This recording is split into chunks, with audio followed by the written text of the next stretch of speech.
Graça e paz, irmãos e irmãs. Durante este mês, vamos meditar um pouco na história da reforma religiosa do século XVI e qual sua importância nos dias de hoje.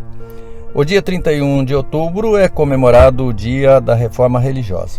Foi nesse dia, no ano de 1517, que o monge Martinho Lutero afixou as 95 teses nas portas da catedral da cidade de Wittenberg, na Alemanha, protestando contra alguns erros da igreja, principalmente o das indulgências.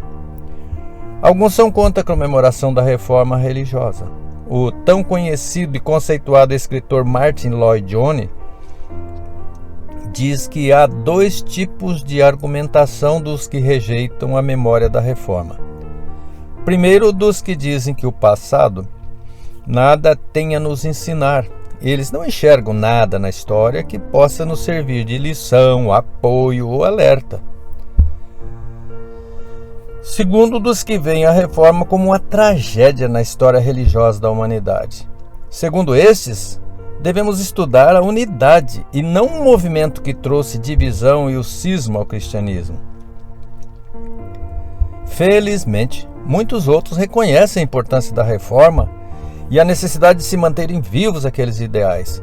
Segundo a Constituição e Ordem da Igreja Presbiteriana Conservadora, 31 de outubro é uma data a ser comemorada e ser lembrada e reafirmada a sua posição.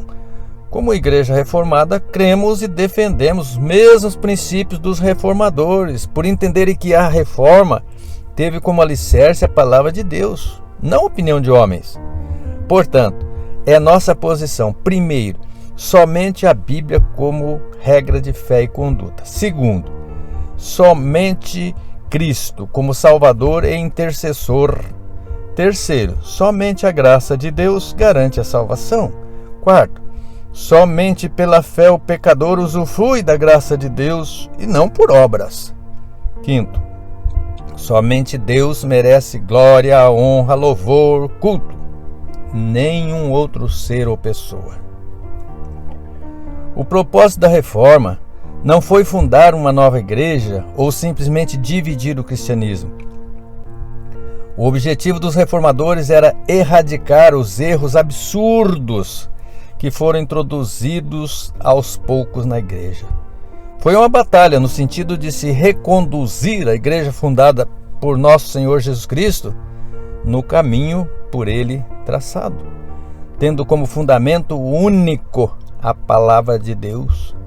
A ruptura ou cisma foi uma consequência inevitável. O povo de Deus tem a grande responsabilidade: batalhar pela fé que uma vez foi dada aos santos. Como se desenvolveu a igreja desde o seu início até tornar-se necessária a reforma?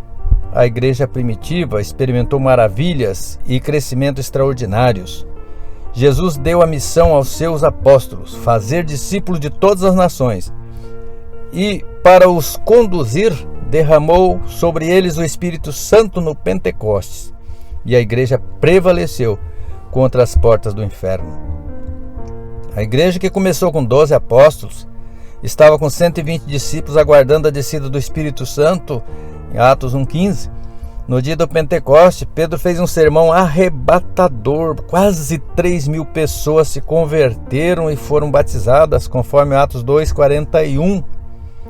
E consta no texto que ali, no Pentecoste, havia pessoas de 18 regiões que tiveram representantes convertidos e transformados em missionários.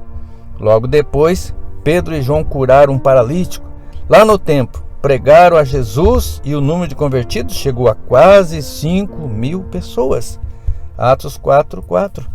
E daí em diante, não se encontra mais estatística na Bíblia, mas sim, multidão de homens e mulheres se convertiam, conforme Atos 5:14. O crescimento foi tão fantástico que resultou em inveja e perseguição. Logo, Estevão foi martirizado. Vem prisões, confisco de propriedade, guilhotina, apedrejamento, fogueira, arena com feras, exílio e até cruz, visando impedir o avanço da igreja. Mas como Jesus prometera, as portas do inferno não prevalecerão contra a igreja. Com a perseguição, os cristãos dispersaram, resultando na maior divulgação do evangelho. Os livros de histórias eclesiásticas trazem estatísticas fabulosas do crescimento da igreja nos 2 primeiros séculos. A igreja impactou o mundo literalmente.